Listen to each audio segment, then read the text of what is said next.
I came to this school when I was 5. When I arrived, I used sign language, and everyone looked at me, and they saw that I signed fluently. Straight away they knew, and they asked me, "Are your parents deaf?" And I said, yes. I started school here in 1934.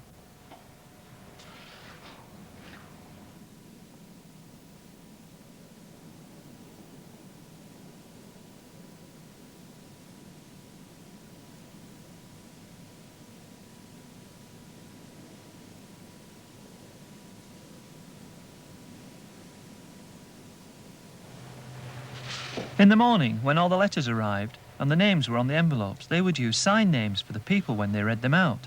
Names like Red Nose, Eagle Nose, Hard Chest, Spotty Face, Buck Teeth,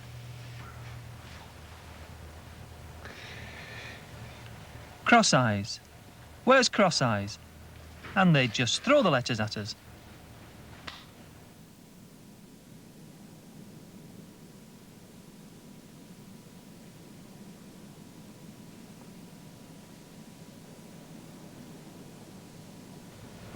I was fond of maths. I kept winning things at maths because it was visual. I could see. I could add up. I won. I was top. Scripture and speech. I couldn't understand that. I failed at speech, you see. If I couldn't do speech, I had to practice and practice to learn to speak. If I didn't improve, I'd have to stop in again in the afternoon while the other boys were out playing football.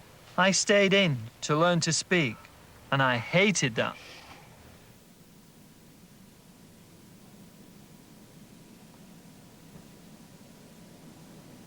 The teacher would show me how to say the letters such as A and N by holding 2 fingers against my nose, holding my head for the high sounds, holding my stomach and saying ah.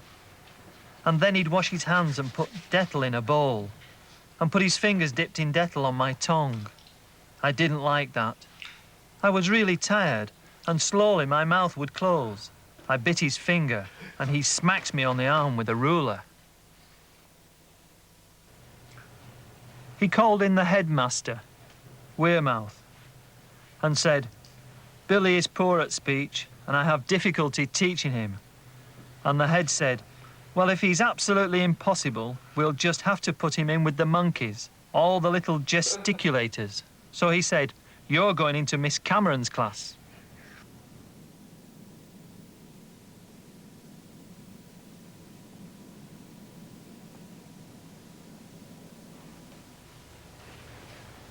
Some of us boys and girls were really excited when Miss Cameron was on duty, because she was very good at telling history.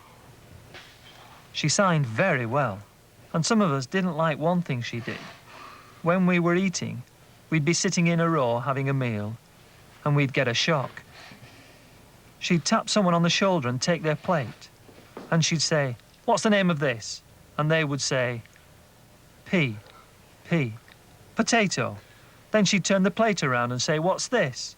And it would be C-A-R. And if they couldn't spell it, she would wipe it off the plate and hand it back and then walk away. And we'd all look and think, "Oh, that's awful."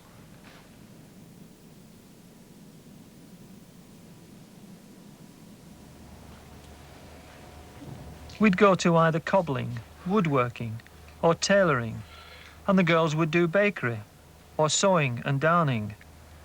They'd repair the boys' socks or mend their clothes, holes in the seats of their pants or in their elbows. In the same way, I would repair the girls' shoes. We used to do that for each other.